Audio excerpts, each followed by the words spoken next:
ABCD!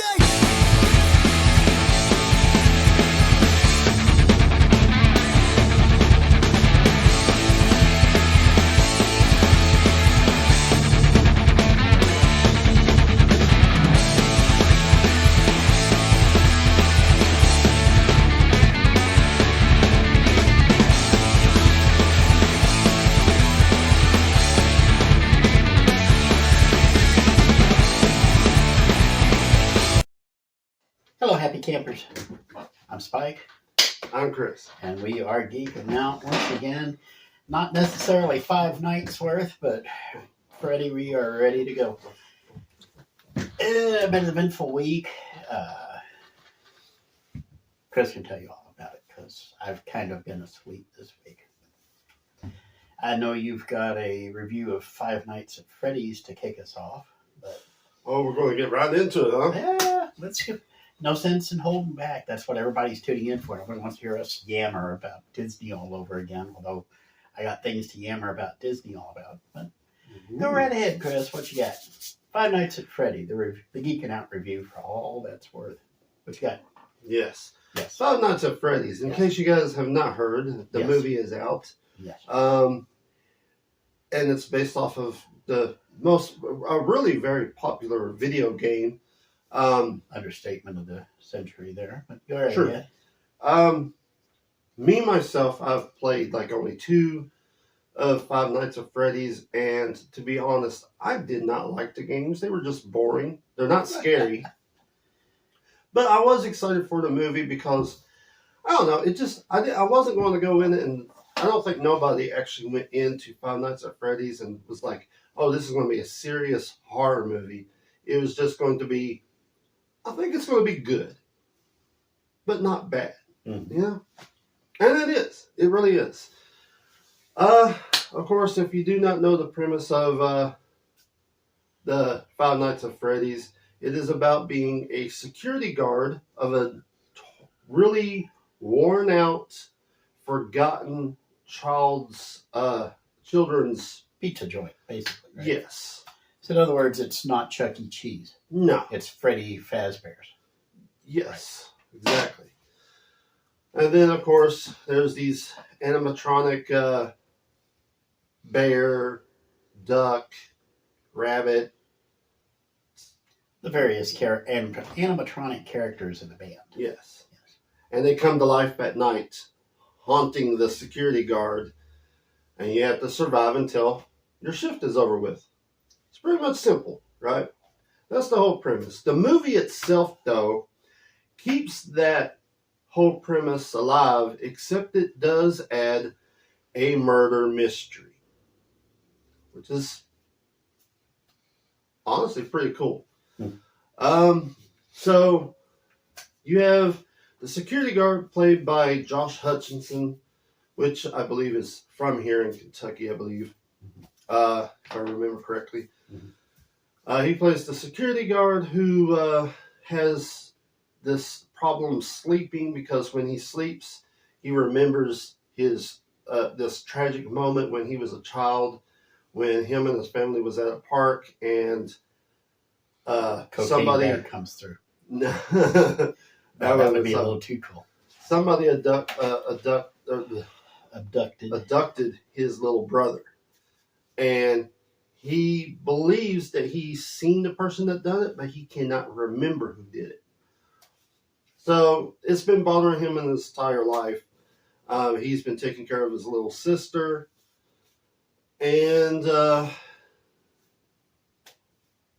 he gets a job at 5 Nights at Freddy's, and turns out that let's just say there's a little tie-in for what happened to his little brother and why these mechanical robots are coming to life. Mm.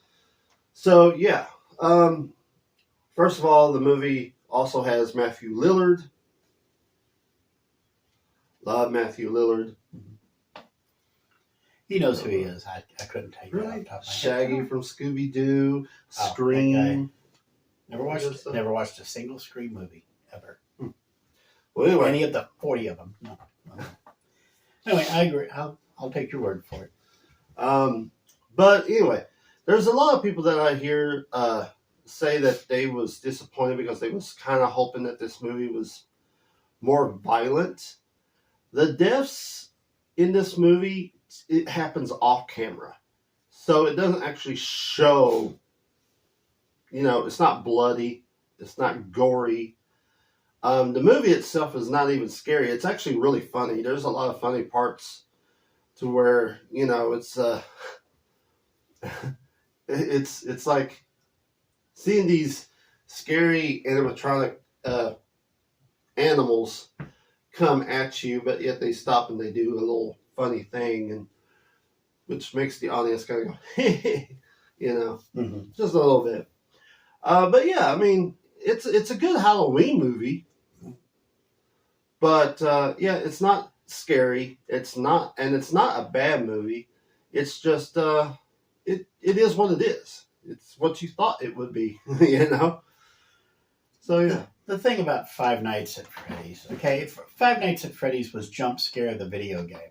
Yeah. Okay, that's all it is. It's a jump scare movie. And you get into it because in the video game, you play the guard. You're supposed to be watching all these monitors and stuff, and you're supposed to go out on patrol, and you've got to keep track of where everything is, because if you don't, one of them's going to come to life and sneak up on you, because when you first start playing the game, and I've never played the game, but I know enough about it. When you first start playing the game, you get the idea these things are alive, and they're moving on their own after the power's been turned off. So you're kind of skeeved about that, and then you've really got to stay on your toes not to get caught by these things, or you're going to be crammed into one of the animatronics, because they think everybody who's in the business after hours is one of the animatronics. They just got loose from their skin, basically. So that's why the one thing that always stuck out to me was the end scene where you fail and you see one of the characters sitting there and the eyes are looking up at you and there's blood trickling from one of the eyeballs. But anyway, you actually know more about this game than you do. Here's the thing about Five Nights at Freddy's. If you go into any bookstore, if you go into a Walmart or a Target, for example, you'll find a bunch of Five Nights at Freddy's books, paperbacks, in the children's section. It has basically turned into a children's horror franchise. It's basically Goosebumps. It's actually one step up from Goosebumps, because it implies deaths a lot more than Goosebumps ever did. Yeah, so the idea of why these animatronics come to life is because there's some kids that disappeared at this place, which is why it shut down, and their spirits are in these machines. Yeah, I think that's actually explored I can't remember if it was explored in the video game or one of the books, but one of the first books. But it's an interesting concept. Yeah. But as you said, that not to spoil anything, I mean, let's be honest, it's Five Nights at Freddy's. We're not spoiling much. But that explains where the guy's little brother went. Yeah. But I could probably take a wild guess about where that kid wound up. Well, actually, no. I mean, we don't have to go. We don't have to completely spoil it, but we can. Well, I mean, you would think that one of his brother is one of them. Honestly, no. That actually was a shocker to me too. I was like, so they actually managed to not do the obvious then. Incredible. Yeah, I was just like, wow, okay. Incredible. But we'll get into uncreatives doing obvious things a little bit later on, because I've got a rant to go on about the SAG-AFTRA strike, but that'll be after the review at some point. But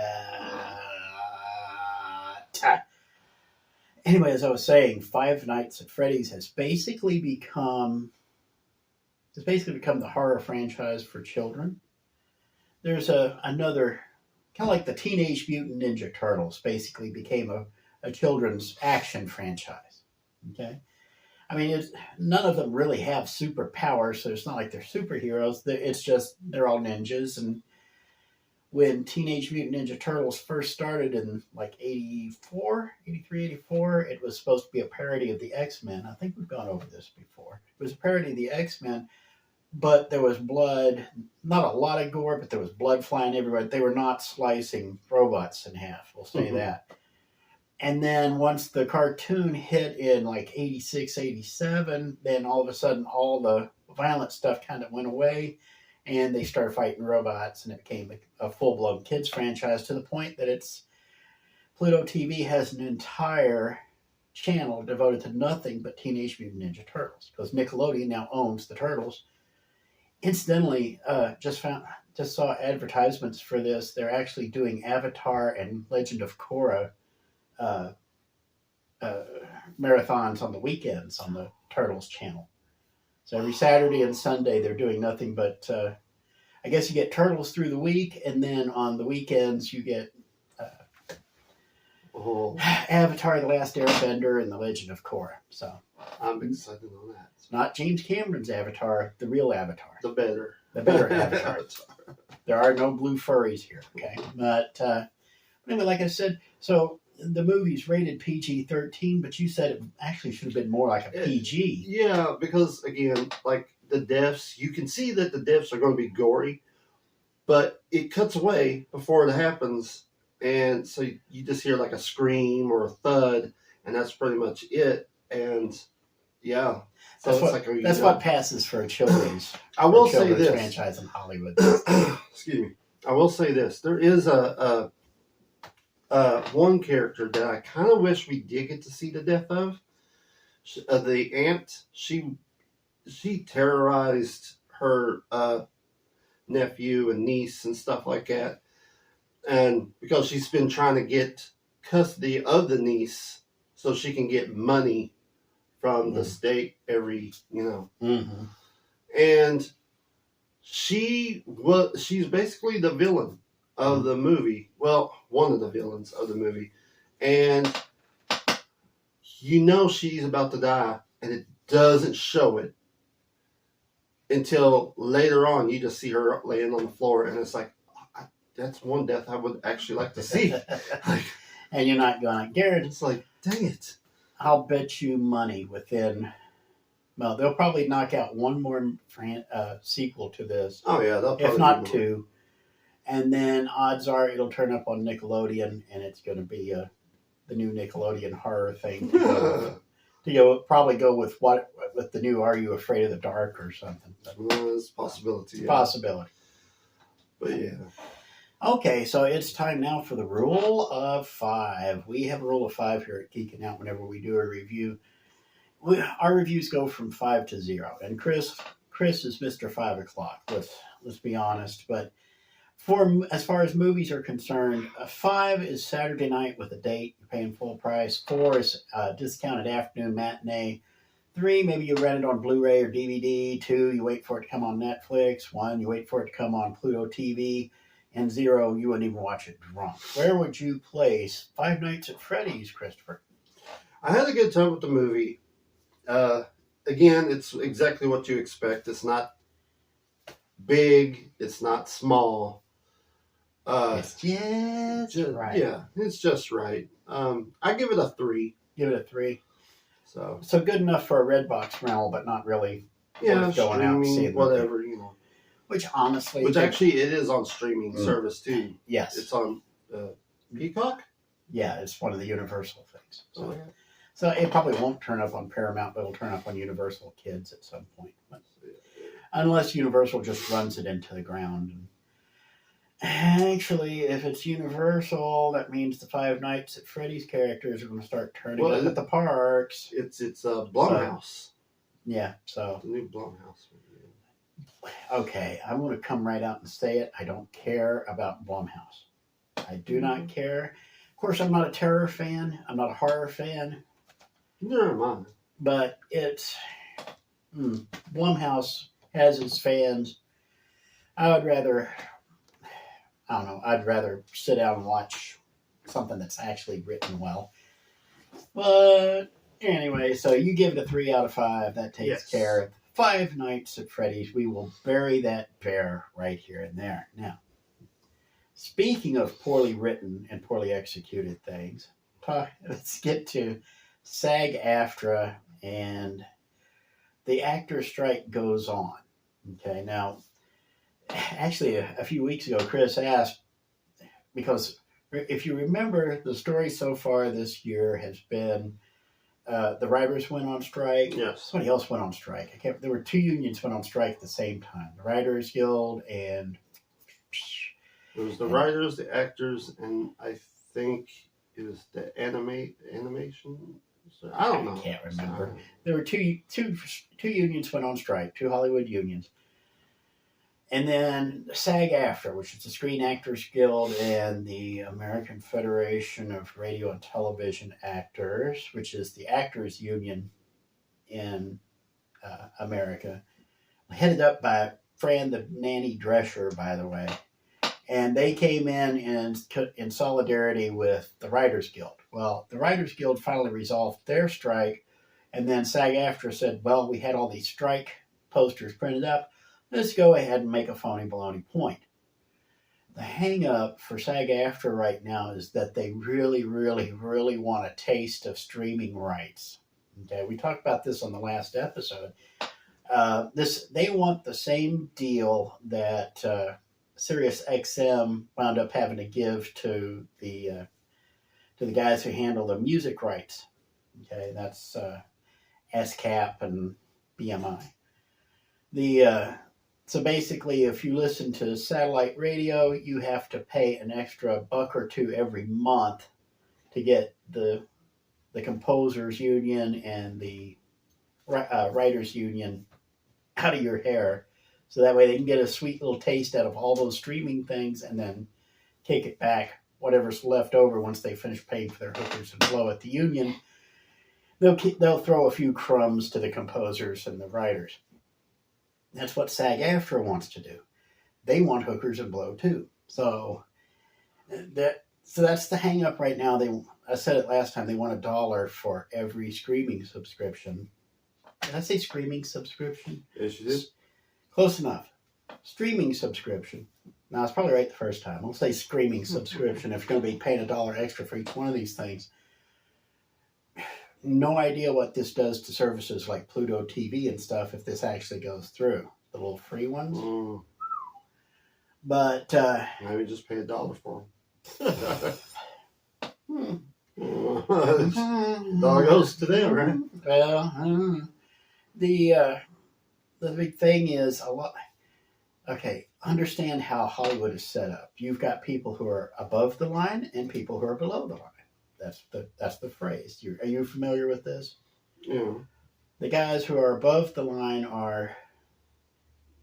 Above the line? Yeah, above the line actors are the ones... The A-list ones. Yeah, they're the ones whose names go... Tom Cruise. And... Their names will be posted above the title, yeah. Usually. Because it's like Tom Cruise, Nicole Kidman, Mission Impossible 47.5, the whatever... Below the line actors are the ones who show up in mice type at the bottom of the movie poster. Okay? The below the line guys are furious at SAG-AFTRA right now because they're running out of savings. Okay? These are the guys who live month to month. They're the ones who are scraping to get by. Those are the guys who have to go out and work like waiter jobs, park cars, things like that, so they can make ends meet when things like this happen. So, I mean, you got your A-list stars who are above the line. B-list stars are below the line. They're struggling, but they're all right. Then you got the C-list guys who come after the also featuring credit. And then you got the D-list guys who don't show up on the poster. And those are the guys who are starving right now, and they are screaming for Fran Drescher's blood. So the question is, how soon will SAG-AFTRA settle? I don't know. But there's a lot of projects up in the air right now. The studios would love to break the union on this because, frankly, nobody blames the studios anymore. They're all blaming SAG-AFTRA and they're blaming Fran Drescher for this because the real issues, the strikes over the real issues have already been settled. They've come to accounts the writers and everybody.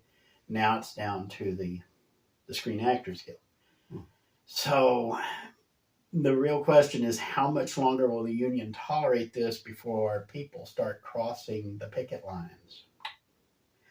Once the D-listers will cross at any point, okay, because they just want to get paid. The C-listers, if they can start getting some reassurances from the studios, they may cross the lines. The B-listers, the guys who don't go above the title, if they see all these A-listers holding out, those B-listers are just a step behind them as it is. If they go and cross the picket line and work for the studios anyway and break the union, that would break the union. If the B-listers do it, they'll be treated like the new A-listers, and the A-listers are going to be left out in the cold. No studio will want to work with them because they walked out and wouldn't cooperate. And the union is broken. So it's a matter of time to see just how much longer the starving can starve before somebody grabs Fran Drescher with one of those comically oversized shepherd's hooks and yanks her off the stage. Who knows how much longer that'll be. But actors are a cowardly and superstitious lot, so I know I'll dress as a director. Oh, yeah, actually. Name that reference. Actually, you pretty much are dressed as a director. Hey, if you can spot it, spot it. Anyway. You do. You actually do look like the 80s Steven Spielberg. For those of you who are listening for all three of you who listen to the audio podcast, I am I'm sporting right now a yellow, red, and green on black Hawaiian shirt. So I'm surprised you can't actually see it through your radio right now. So do not adjust your screen, folks. So anyway, so SAG-AFTRA, that's the thing. Yeah. Now I got something else I was going to talk about and I can't think of it. So Chris, what have you got in the pile o stuff? And I'm sure I'll think of it here in a minute. Pile of stuff. Pile o stuff.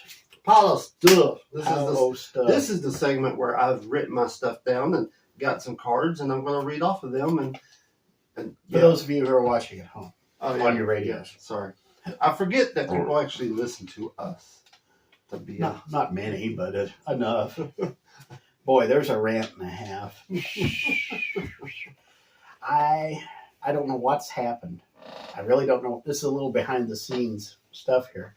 I have been posting to Rumble, YouTube, we've been posting Facebook and YouTube for 6 years now. Yeah. I still can't see the numbers on Facebook. You can see the numbers on Facebook better than I can. YouTube, we'll pick up to about 12 or 15 viewers, then all of a sudden we're knocked back down to 6. And then it slowly builds back up to about 20 viewers and it's knocked back down to 6. I don't know what in the world's going on. Usually it corresponds to right around the time one of us has a nice political rant on any of the shows. And every episode I've noticed of the Chore of Duty that I post, we take it in the shorts on our subscriber count. So, or at least on our view counts. But all of a sudden Rumble, I've been posting to Rumble for about a year now. After it's really managed, it's a YouTube alternative, Rumble is, okay? And it's still not quite ready for prime time yet. But it's doing a lot better than when it first started. They've gotten a lot of the kinks out. All of a sudden, the past month, we were drawing 0 views for a solid year. 0, 0, 0, 0, 0, 0, 0, 0, 0. A month ago, suddenly we get 5 views. And then we get 6 views, and then we get 10 views. I think our last week's episode, after I finally got it up, I think last week's episode is up to like 12 or 14 views. So we are finally starting to show some views on Rumble. So nice. We don't do this very often because I consider it kind of crass. Chris, honestly, do you think we're ever going to make any money at this? No, we're doing this for funsies at this point, okay? So, Chris would love to make a living doing this, but he's not going to do it on this show because I don't give a crap. I do it for funsies. But Chris has his own thing. He can make money at that if he decides to take it seriously and start pushing hard enough. But that involves actually go doing toddling something. off on your own. No, I wouldn't. But like I said, I honestly don't give a crap. So I don't sit here and come up with hashtags, and I don't do SEO stuff, the search engine optimization. I don't do all these little backstage things to play the game and build up traffic. We are not monetized. We've never been monetized. The only thing we ever made was $5 and change with Anchor, and then Anchor was bought by Spotify, and Spotify said, nope, you ain't getting that. So we lost $5.50 because Spotify bought Anchor. Isn't that wonderful? Thank you, Spotify, you billionaire blankety blanks. But anyway, we don't say this very often, but please, if you like the show, like the show. Yes, please. If you really like the show, subscribe to the show. And best of all, go out and tell your friends that, hey, these guys are idiots, but they're funny every once in a while. It might be every other week or so, but they get in. They get something funny in every once in a while. Subscribe, like, leave comments, all that good stuff. Yeah, leave us some hookers and blow in the comments, and we'll be just fine. So, all right, Chris, what have you got in the pile of junk? All right, here we go. The POJ. Last week we had a huge trailer dump all over the place. A lot of movie trailers just was everywhere. Yeah. So here are these movie trailers. I have seen one of these movie trailers. In case we'll talk about it when we get to it. In case you guys are interested, we have Kingdom of the Planet of the Apes. Why is that not just called Kingdom of the Apes? I said this on Twitter, X, whatever it's called this week. I think I got one like for it. Why is it not called Kingdom of the Apes? Okay, I understand I know they call the franchise Planet of the Apes, but for crying out loud. It is a big title. Just because you put of the... Okay, this is not a joke. If I see something of the something of the something, I think Mexican cinema. Because del in a Mexican movie means of the. So, Sangria del Centro del Sol or something like that. If I see of the, I'm thinking foreign films, and I just pass right on by, which is a shame because this one actually looks kind of fun. Yeah, it looks fun. But I just want to point out, I think it's hilarious that you pointed that out, because when I was writing this down, I was like, why do they have two of those? We have an episode title of the. That's our catchphrase from now on. Of the. So yeah, the Apes series continues. A spin-off of Hawkeye, Marvel's Hawkeye. Why? I don't know. Why? Honestly. And hold on. Why? Hold that why. Why not? A character that appeared in the show called Echo. Is that the deaf Native American chick? Yes. For some reason, they decided to do a spin-off all about her. Because there's no white guy in it. Except for the bad guy. Yes, there is. Yes. Except for the villain, yeah. But here's the thing, okay? I watched the trailer. And I honestly was intrigued because it didn't seem like all the other Marvel franchises. There was actually like really good fighting scenes, really good action scenes. And I'm just like, wow, it kind of reminded me of Daredevil when it was on Netflix, or The Punisher when it was on Netflix. And I'm like, this actually seems interesting, but is this really going to be on Disney Plus? I was like, it might be a little bit too violent for Disney Plus, but I mean, okay. There's always a big old butt. Rule number 2. Yeah. Oh, here's the problem Marvel has. It's PWS, Poisoned Well Syndrome. Okay? You have done so much race lifting. Wait. No, wait. No. Hold on. Go ahead. Because you should probably save that for the other story that I have. Uh-oh, he's got another one.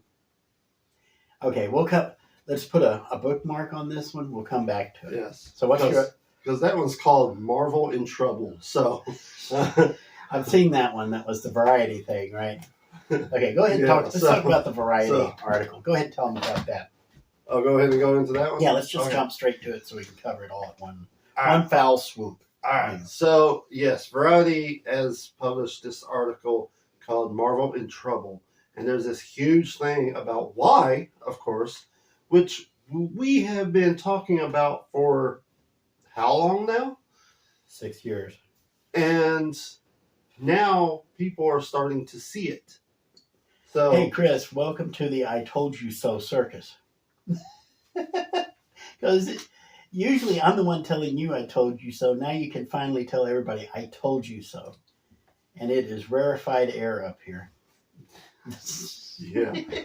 So go ahead. So yeah, there's articles all over the place about how like nobody's watching Loki season 2.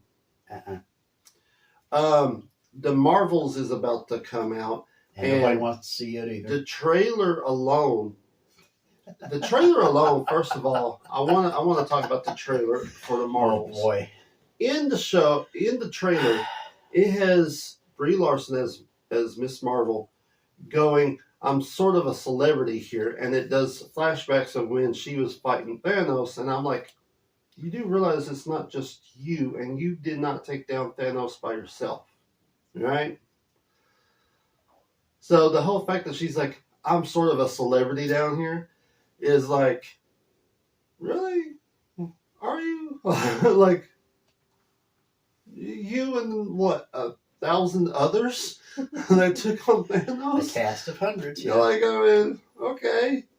But in the trailer, it has this thing where it says, get your tickets now to see the Marvels. And, stuff like that.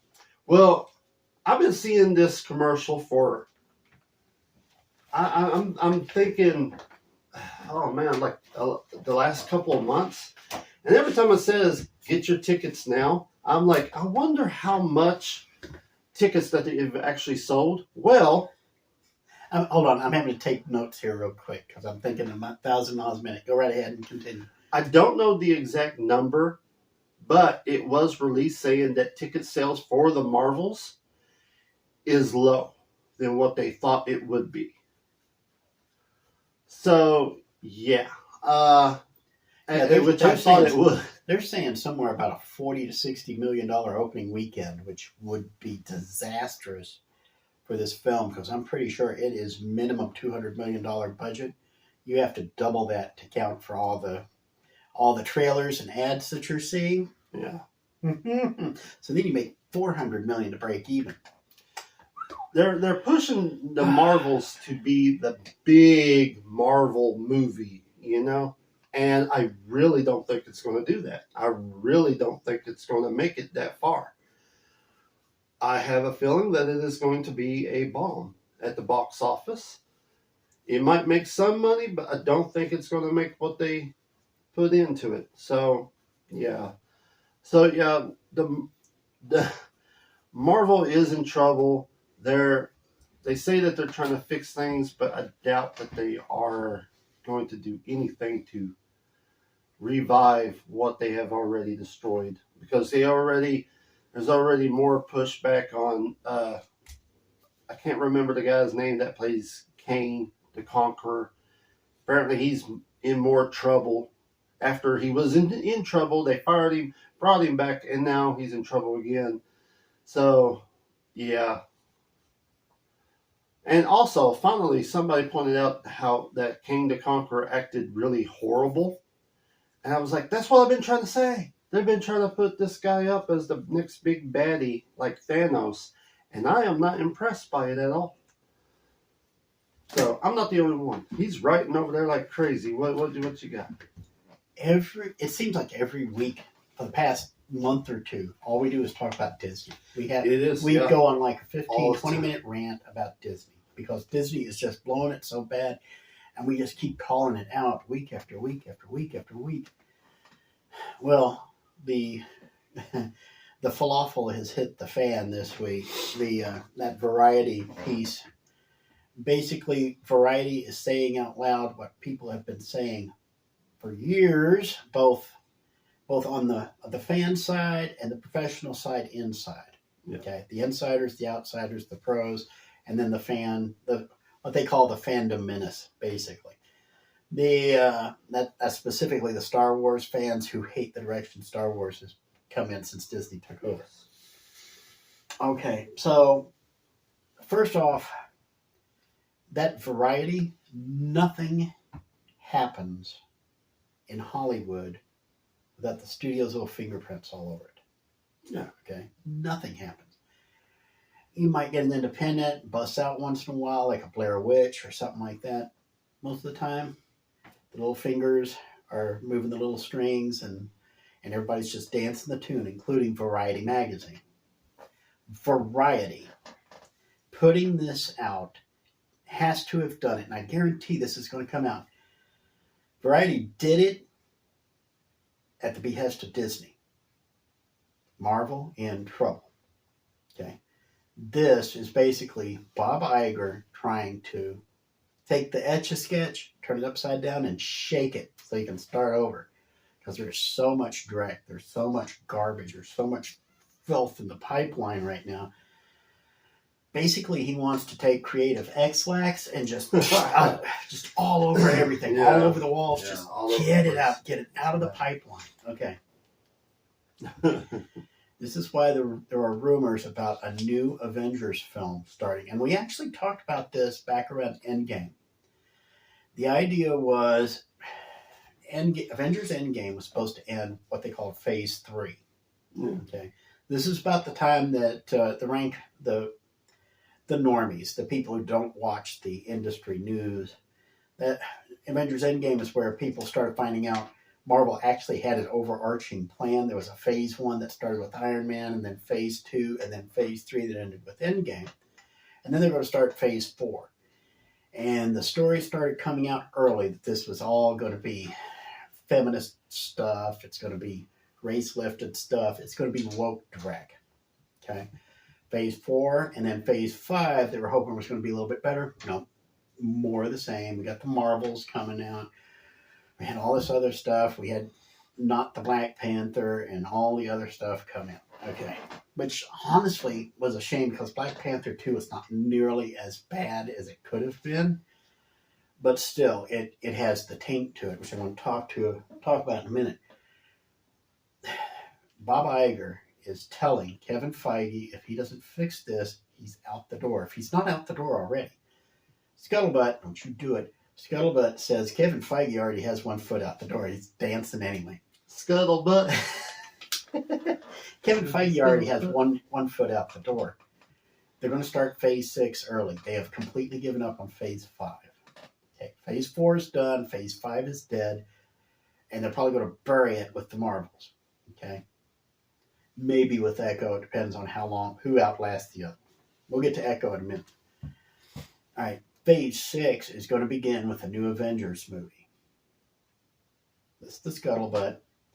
And this is coming from Victor von Doomcock, and he's been reliable in the past on some of these Disney scoops. He is reporting that they're going to bring Robert Downey Jr. back as Iron Man and Scarlett Johansson back as the Black Widow, and they're going to reform the Avengers. But how? Okay, here's how. Remember Endgame, there were 2 snaps. Hulk did a snap and broke his arm. And then Iron Man did a snap and killed himself. Basically. This is insane, but this is perfect for Disney. So when Hulk did the snap, you get Phase 4 and Phase 5. After Hulk did his snap. When Tony Stark does his snap at the end, he starts Phase 6. And retcons everything. So in other words, everything that happened in Phase 4 and Phase 5 will be flushed right on out of the system and completely ignored. And they're going to start over with Endgame and try again. And that's the excuse they're going to use. Okay, so part of me is looking at this and kind of going, I don't want them to do it. But part of me is looking at this and kind of going, You know what? This might actually work. Well, here's the thing, okay? Disney, Robert Downey Jr. was getting tired of doing Iron Man. Yeah. Okay? All of them was They tired. were all getting tired of doing the same characters over and over, and you can't blame them because, familiarity breeds contempt. Okay. The problem is that now Disney, the multi-billion-dollar cash cow that carried Disney for years, Marvel, is now struggling. And they're losing value just week after week after day. It's just shredding. It's just shedding its value. So you go to Robert Downey Jr. I keep wanting to call him Morton Downey. I have been since forever. I'm sorry, Robert.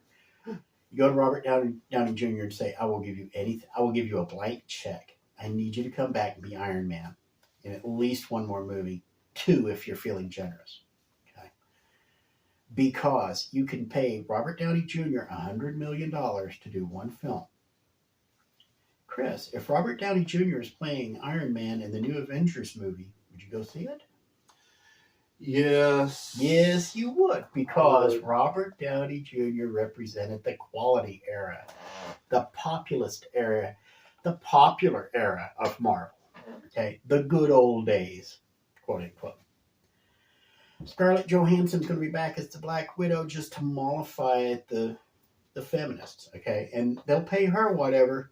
It'll be 77 cents on the dollar, so she might get $77 million, which is still nothing to sneeze at. But they're going to reboot everything and try this again, which means you'll have a new T'Challa show up.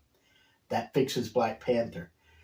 Maybe they can find a Hulk who won't shoot his mouth off about some kind of Jew hatred or something, like Eric Bana did. Was Eric Bana or was it?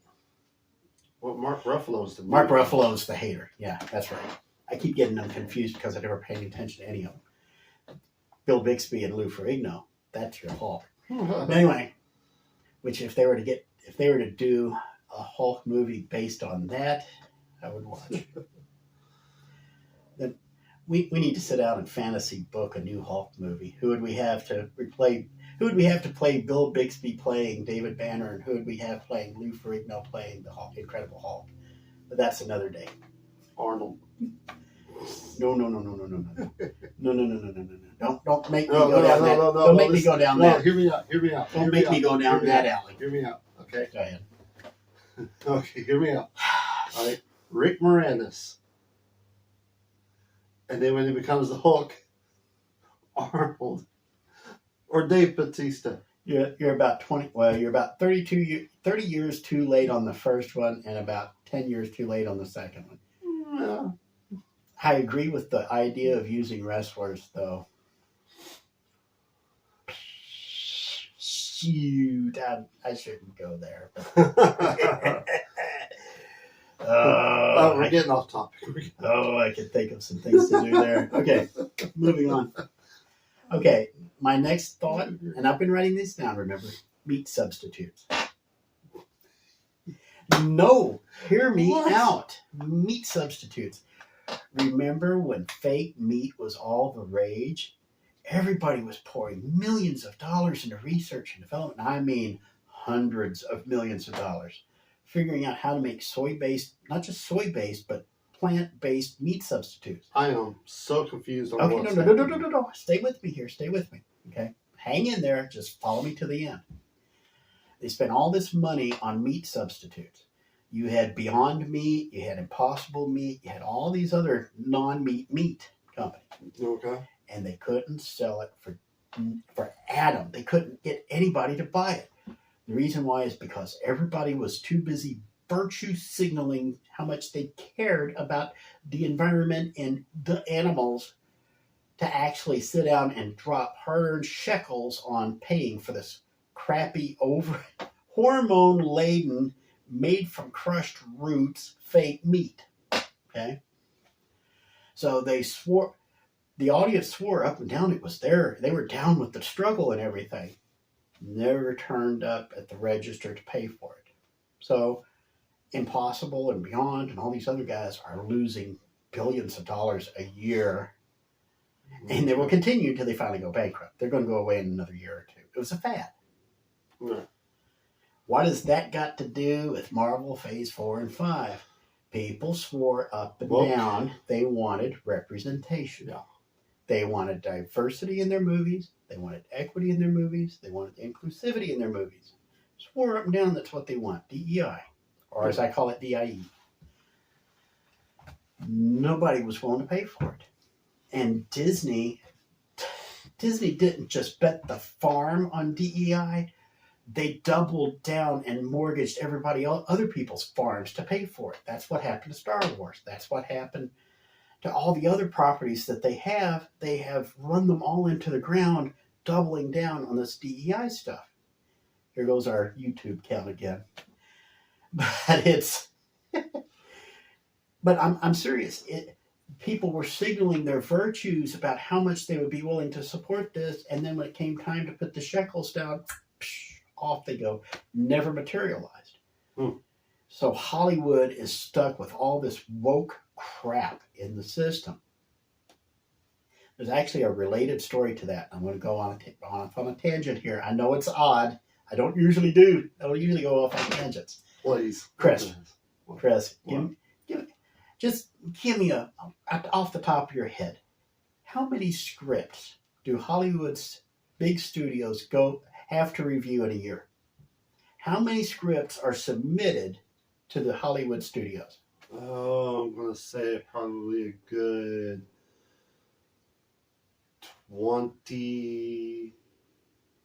25,000 maybe. You got closer than I thought you would. 50,000 a year.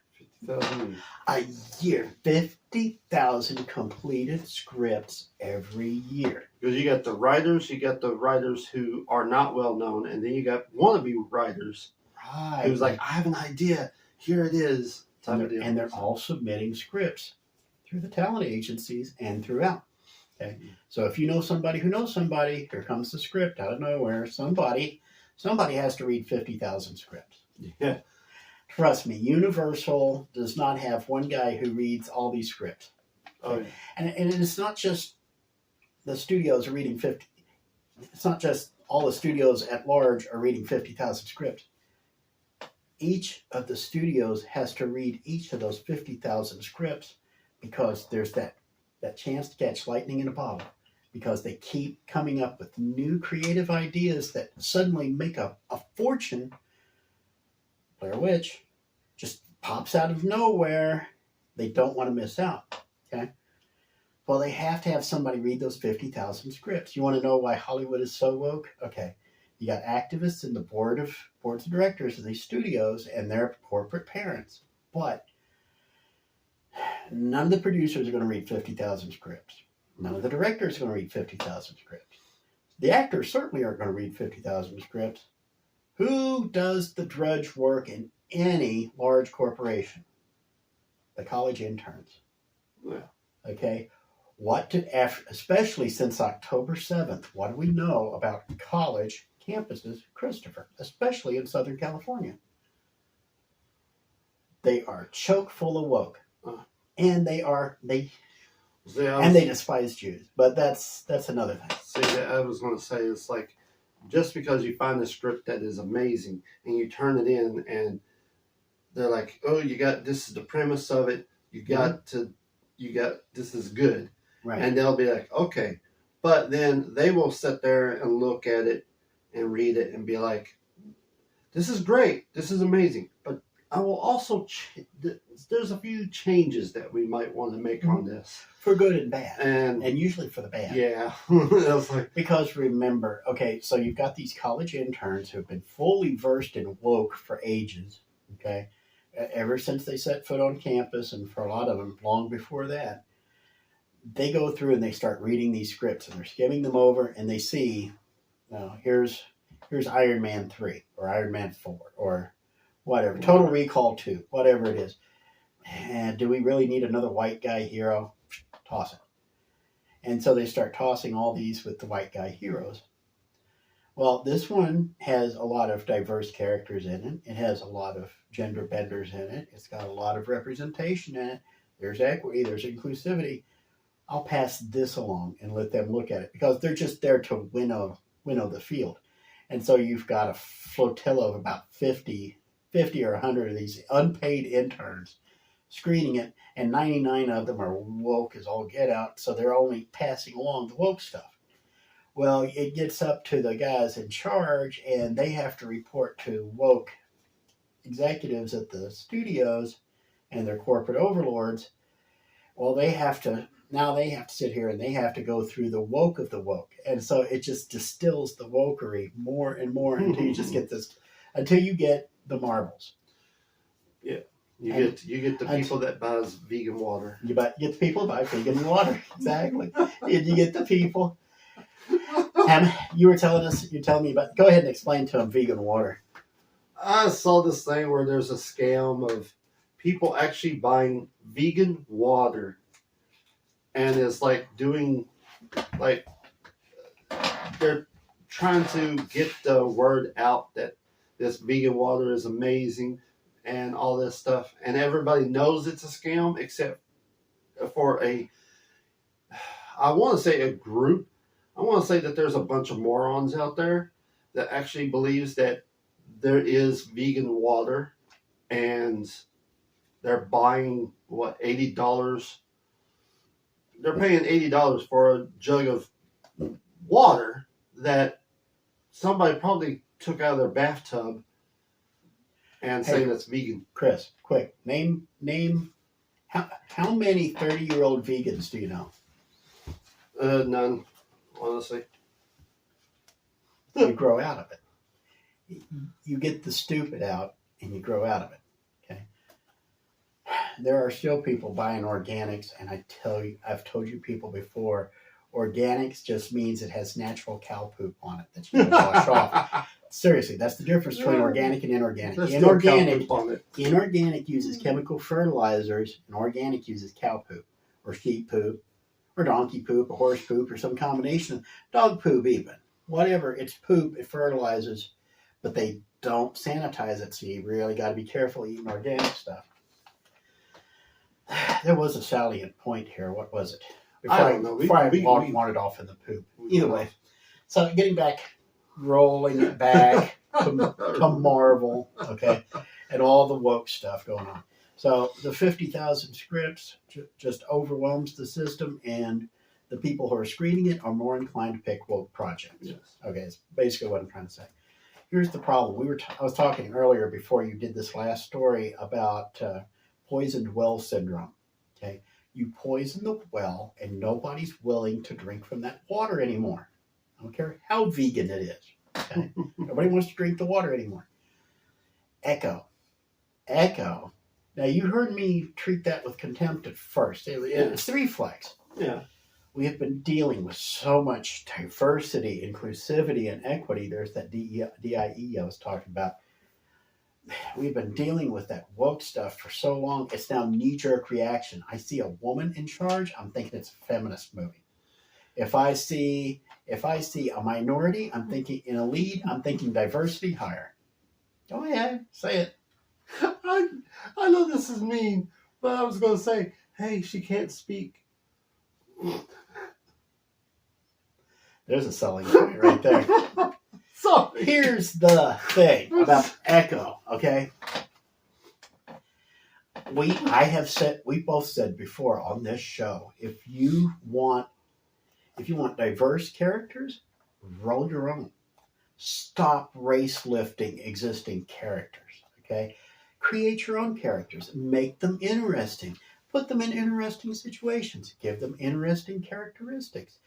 Run them through their paces. Show that they have to struggle, because nobody wants to see a hero in God mode. Just ask Superman. Well, hold on. When we say struggle, there's a different type of struggle we're talking about. I'm not talking about the woke struggle. I'm not talking down with the struggle. I'm talking about actually struggling to succeed in face of overwhelming odds. Exactly. That type of struggle. Since I'm slim and woke, and I've already killed our viewer count on YouTube and Facebook anyway, let me just go ahead and say it for the Rumble guys, okay? Woke assumes that white, Christian men are superior to all other groups. This is the quiet part that's never been said. Even I haven't said it till now, but I think you guys are finally starting to see through the cracks in the facade. You're beginning to recognize this, okay? And I'm just now looking at the screen and noticing we look like Chip and Dale, the Rescue Rangers, because I've got the little Hawaiian shirt on, and you've got the little dark stuff on, so with the cap. So you look like Chip, and I look like Dale. Anyway, back to it. Now, woke, and diversity, inclusivity, equity, all assumes that everybody is inferior to the white Christian man and that they can never catch up on their own. Therefore, the white Christian man must be dragged down to the inferior level of everybody else. And our woke overlords are going to be the ones to get us there because they're the only ones enlightened enough on the entire planet to pull it off. So, there, I said it. Go ahead, just nuke me off of YouTube. I don't care. It means one less place I have to upload these things. Having said that, Echo. I mean, here's Echo. Hold on. Echo is a perfect example of what I was talking about. Yes, she, woman representation. Yes, Native American, minority representation. Deaf, physical disability, which is woefully underused, by the way. I think Charles Xavier's about it. And Daredevil, he's blind, I forgot. Okay. He's not visually impaired, he's blind. Okay. Echo is deaf, so she has to cope with things in her own way. That's actually an interesting concept because it does take Daredevil and kind of like, I don't want to say turns it on its ear. That was the first thing that popped in my head. That's almost as bad as my woke joke of her can't speak anything. Standing on its head, we'll say. It stands Daredevil on its head. So instead of blind and the other senses compensating, she's deaf. And mute, right? Yeah. She's a deaf mute. Okay. Back in the 90s, late 90s, early 2000s, there was a character, they reinvented Batgirl. Okay. Cassandra Cain. Yeah. When she started, oh my goodness, I fell in love with that book so hard, so fast. Yeah. No, she could not speak. She was amazing. She had to communicate and understand, she didn't even know sign language, so you couldn't even use that as a crutch. The only way she communicated was through fighting and through body movements. She could read body movements like you listen to me talking right now. Okay, that's how she understood people. So she was trained from an early age to be completely non-communicative since an infant. She never heard anybody talk, never heard any speech. She was trained just to fight since an infant. That is a huge challenge for a character, a heroic character, and a huge struggle to overcome. And it makes the character unique, and it makes the character stand out. Cassandra Cain, what was the... Here, look at this. What was the race of Cassandra Cain? Honestly, I can't remember. He can't think. Chinese. She's half Chinese, half Caucasian. Okay. Her dad was an assassin named David Cain. He was one of the world's great assassins. Her mom was Lady Shiva, who was one of the greatest martial arts fighters on the planet. So, spoiler alert, by the way, if you haven't checked it out. The writer, bless his little heart, he did what he could, but he just could not continue to write that way. I don't know, and honestly, I don't think it's the writer's fault. I think it's the editorial's fault at DC, because they thought if it didn't have pages of dialogue, nobody would understand what was going on. It was a purely visual book. The only people who talked were all the other characters, and Batgirl couldn't understand them. The only one who truly understood her was Batman, because Batman figured out what she was doing before anybody else did, and he knew how to speak to her because he had trained to fight so long, much longer than she did, that he instantly recognized her issue and helped her through it. And that's why he gave her the Batgirl identity, to help her adapt to life among mortal human beings. Echo has the chance to go down that same barely traveled path. Okay? One more example, and then we'll wrap this because we're already an hour into this. Okay. Barbara Gordon. Now, after the Killing Joke was where Batman and Joker had their big showdown. Joker tortures Commissioner Gordon and shoots Barbara Gordon in the spine. Okay. It was supposed to be an Elseworlds novel. It was supposed to be an alternate universe. But the guys at DC, especially the bad editors, loved the idea so much they worked it into the continuity. And suddenly, Barbara Gordon is paralyzed from the waist down. And so she's confined to a wheelchair. Okay. After all these years running around as Batgirl, now she's confined to a wheelchair. She can still kick butt with her hands and stuff, but she's confined to a wheelchair. What more can she do? What she does is she reinvents herself. She reinvents herself as, the character's name, goodness. She knows so much about so many people, and she has so many contacts in the heroes realm, especially with the Justice League. And she's compiling all these files on villains, and she starts networking all over the globe. Oracle is who she became. She became Oracle. And all of a sudden, she is a unique character in the entire comic book industry, because the only other major comic book hero around in a wheelchair was Charles Xavier. Okay? With the X-Men. He was the only other one. Him and the chief over at Doom Patrol, but who pays attention to Doom Patrol? So, that made her unique. Such a waste. They let her start walking again and made her Batgirl again. Cassandra Cain winds up becoming the Black Bat for a little while, and they can't figure out what to do with her because everybody knows her by now. They can't make her super woke or anything, so now DC has no idea what to do with her. Wasted opportunities, and as I believe it or not, I do remember Poison Well syndrome. People knee-jerk to the idea of female, physically disabled, minority. It's woke. I'm not giving this a chance because I'm not going to waste my time on it. I don't need to be lectured. This could be an unwoke show. This could be a landmark show. The writers could actually care about developing the characters. They could come up with creative scripts. They could come up with creative ideas. And then, as long as they don't let her start talking and hearing halfway through the show and curing somebody with a physical disability, which is because it makes it much harder to tell the story, nobody's going to give Echo a chance.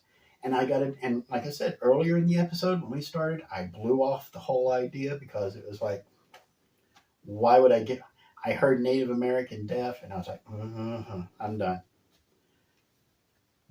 Now, will I go subscribe to Disney Plus to see this? No. No. I'm not going to subscribe to Disney Plus if I don't have to. And I don't. But if I could see it for free somewhere and give it a chance, give it a try, like it turns up on ABC or if it turns up on one of these other services or something, I might give it a try. And who knows? I might get sold on it enough that I would buy a 1-month subscription to try it, to watch the rest of the episodes. It's been known to happen. But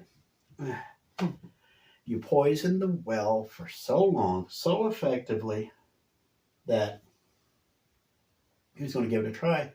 And now Disney Plus, and this is the last statement I'm going to make on it, because I've actually gone through my notes that I was scribbling while Chris was talking a half hour ago.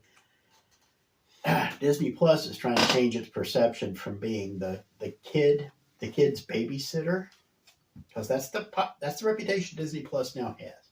It's the kid's babysitter. The cartoons are there for little kids. The Marvel and Star Wars stuff is supposed to be there for teenagers. And now they want to start doing stuff for adults, stuff that would get the TVMA or the R rating and stuff.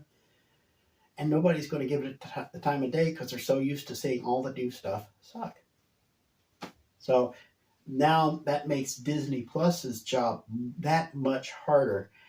Odds are, bet you money, Echo winds up moving over to Hulu before the series finishes posting. We'll see what happens. Okay, like I said, we are now over an hour into this. Chris, do you have any really pressing things that we need to discuss before we boogie out? What do you got? All right, go ahead. Let's do the quick rundown, so that way we can get through the things and see what's going on. Okay. So let's finish with the trailer drops. Finish strong. Yeah, well, I forgot we started with the trailer drops, didn't we? We've only gone through 2. And we haven't even gotten to the Fall Guy yet. But. Yeah, we got MONARCH, which is the company that runs the whole Godzilla and all them, the TV series that is coming out. There's that. That's what, Godzilla -1?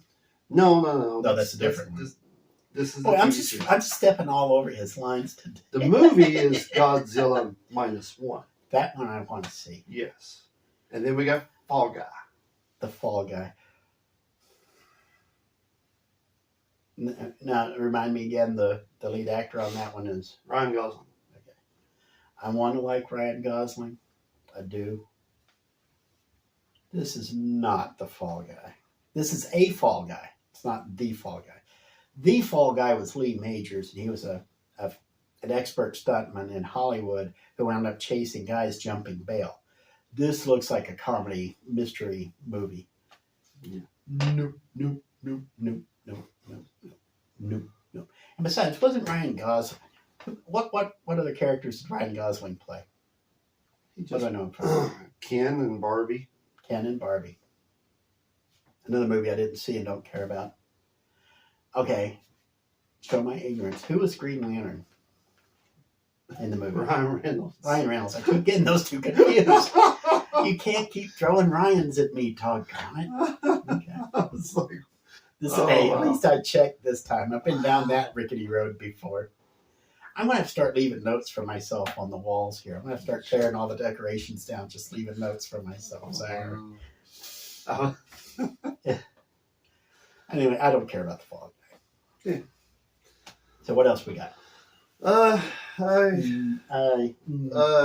James Gunn's DCU starter is the show Creature Commando is being pushed back due to the strike, but adds that Anya, I don't know. Xenia Onatopp. Anyway, as a reference. they will be adding an actress that will be playing the classic Wonder Woman. That's all we got on that one. Okay, I guess we're not talking to Gal Gadot anymore then. Okay. Creature Commandos is an interesting idea. It's a different idea, and I swear to you, it's going to come off looking like Drac Pack. And that's not necessarily a bad thing. Because if I remember this right, and this is like from 70s, 80s, you had a vampire, you had a wolf man, you had not the Frankenstein monster. You had Medusa, because they needed a token female, even back then. And there was another one. No, I think it was just the 4. It was primarily the 4, I think. And they went through World War II being commandos. Because, being supernatural, they couldn't really die. Yeah. And they could wreak havoc. I believe I'm trying to remember. It seems to me like they went through the Pacific, while the other DC World War II heroes like Sergeant Rock and stuff went through the European theater. A little iffy on that one. But if they do go through the Pacific, that means they might meet a giant lizard, which would be A-OK in my book. This is one I'm hoping for, but I'm not holding my breath. No. Okay, so that's all you got then, Chris? Yep. Rock and roll.